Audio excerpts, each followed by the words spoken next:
Good morning पिला माने तुम मानक मो संस्कृत एकेडमी चैनल को बहुत बहुत स्वागत।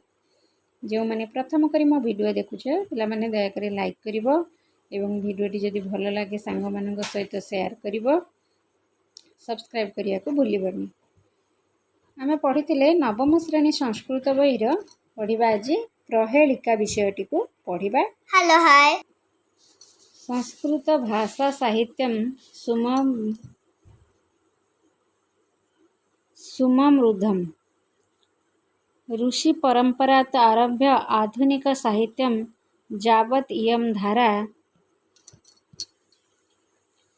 विविध रूपेण प्रभवति। अर्थ कौन ना संस्कृत भाषा साहित्यम सुममृद्धम संस्कृत भाषा साहित्य अत्यंत समृद्ध अटे। ऋषि परंपरा आरभ्य अधुना साहित्यम यावत् इयं धारा विविध रूपेण प्रभवति। संस्कृत ऋषि परंपरा ठारू आरंभ करी आधुनिक साहित्य पर्यंत एही धारा विभिन्न प्रकार रे जाता होइछि। कदाचित मंत्र रूपेण, निबंध रूपेण, संहिता रूपेण, नाटक रूपेण, कविताकारेण अथवा प्रहेलिका रूपेण इयं सर्वान्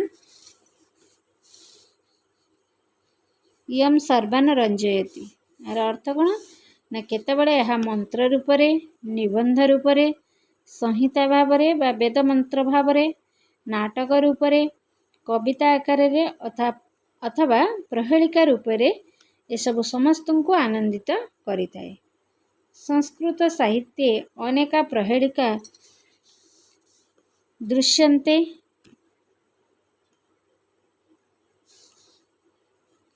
विद्यार्थिनां मनोरंजनाय कश्चन अत्र प्रदत्तः। विद्यार्थी मानकर मनोरंजन निमंते केतक प्रहेलिका एठारे प्रदान करागला। श्लोक नंबर 1 को देखिबा आमे पढ़िबा तार अर्थ को बुझिबा।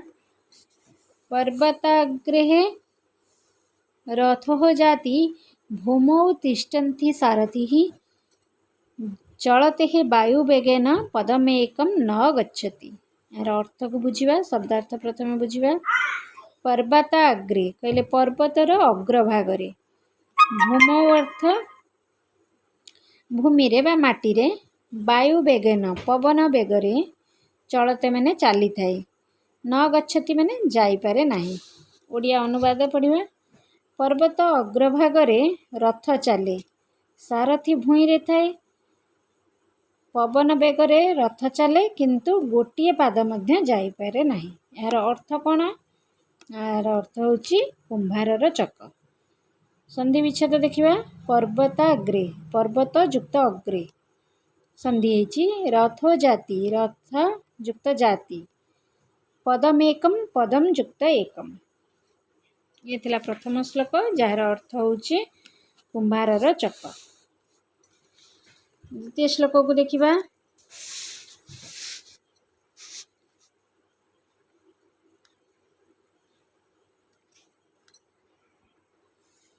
श्लोक 2 को देखिबा। अनेकः सुशिरं वाद्यं कान्तं च ऋषि संगीतं चक्रेणा च सदाराध्यं जो जानाति स पंडितः। शब्दार्थ कौन देखिबा ना अनेक सुशिरम अर्थ अनेक गर्त बा छिद्रयुक्त, आद्यम माने प्रथम, अंतम माने शेष, ऋषि संगीतम कहले ऋषिंकर नामयुक्त, चक्रेणा सर्प द्वारा, सदाराध्यम सर्वदा निवासी, च अर्थ एवं, ज माने जे, जानाति माने जानिछि, स पंडित माने से पंडित। ओडिया अनुवाद रहउछि अनेक गर्तयुक्त, आदि अक्षर ब, शेष अक्षर क। आदि अर्थ आरंभ अक्षर होछि ब, शेष अक्षर क, कोनोसी ऋषिंकर नाम एवं सर्प जहार मध्यरे निवास करिथाए से जणे पंडित, जे जाने से पंडित। यार अर्थ होछि वाल्मीकि बा उई हुंका। वाल्मीकि अर्थ उई हुंका जार प्रथम अक्षर ब, शेष अक्षर क, ବାଲ୍ମିକ। ସନ୍ଧି ବିଚ୍ଛେଦ ହେଉଛି ବାଦ୍ୟମ୍ ବ ଯୁକ୍ତ ଆଦ୍ୟମ୍, କାନ୍ତମ୍ କ ଯୁକ୍ତ ଅନ୍ତମ୍, जो जानाति जह ଯୁକ୍ତ जानाति। ଏ ଥିଲା ତାର ସନ୍ଧି ବିଚ୍ଛେଦ। ଶ୍ଲୋକ ନମ୍ବର 3 ଦେଖିବା।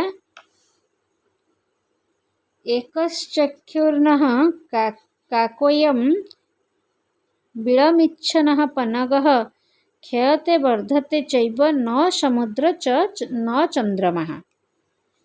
अर्थ एक माने गोटिए, चक्षु माने आखि, अयम माने एहा, काक माने काऊ, न माने नुहे, विळम माने गर्त को, इच्छन माने इच्छा करुछि, पन्नग माने सर्प, क्षयते माने क्षय हुए, वर्धते माने बढ़ी थाए। एव माने तो जानिच ही। यार ओडिया अनुवाद होछि गोटिए आखि एहा काऊ नुहे, गात को जीवा इच्छा करुछि हेले सर्प नुहे, क्षय ओ वृद्धि हेउछि हेले समुद्र और चंद्रमा ही नुहे। यार अर्थ कौन? ये होछि छुंची सूता। गोटिए आखि काऊ नुहे, गात को जीवा इच्छा करुछि हेले सर्प नुहे, क्षय ओ वृद्धि होछि हेले समुद्र और चंद्रमा ही नुहे, से होछि छुंची सूता। तार संधि विच्छेद देखिए एठी कौन अछि ना एकश्चक्षुर्नः, एकः युक्त चक्षु युक्त न, काकोयम काकः युक्त अयम, विळमिच्छनः विळम युक्त इच्छन युक्त न, चैव च युक्त एवः। ये थिला यार संधि विच्छेद। 4 नंबर श्लोक को देखिबा। अस्ति नास्ति शिरो नास्ति बाहुरस्ति निरंगुलिः, नास्ति पादद्वयं गाढ़मंग मालिंगति स्वयं। अर्थ को बुझिबा। तार फर्स्ट शब्द अर्थ को देखिबा, तापरे ओडिया अनुवाद करिबा।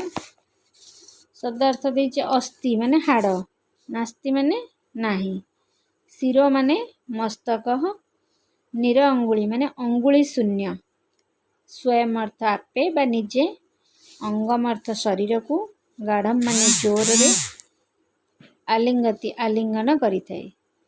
ओडिया अनुवाद होउछ यार हाड़ नाही, मुंड नाही, बाहु अछि हेले अंगुली नाही, और पाद दुईटी मध्य नाही हेले निजे शरीर को भल भाबरे आलिंगन करुछि। यार अर्थ कौन? यार अर्थ होछि साठ। संधि विच्छेद नास्ति न युक्त अस्ति, नास्ति, शिरो नास्ति, शिरः युक्त न युक्त अस्ति, बाहुरस्ति, बाहु युक्त अस्ति, गाढ़मंग मालिंगति, गाढ़म युक्त अंगम हेले गाढ़म अंगम, मालिंगति होछि युक्त आलिंगति, गाढ़म युक्त अंगम युक्त आलिंगति।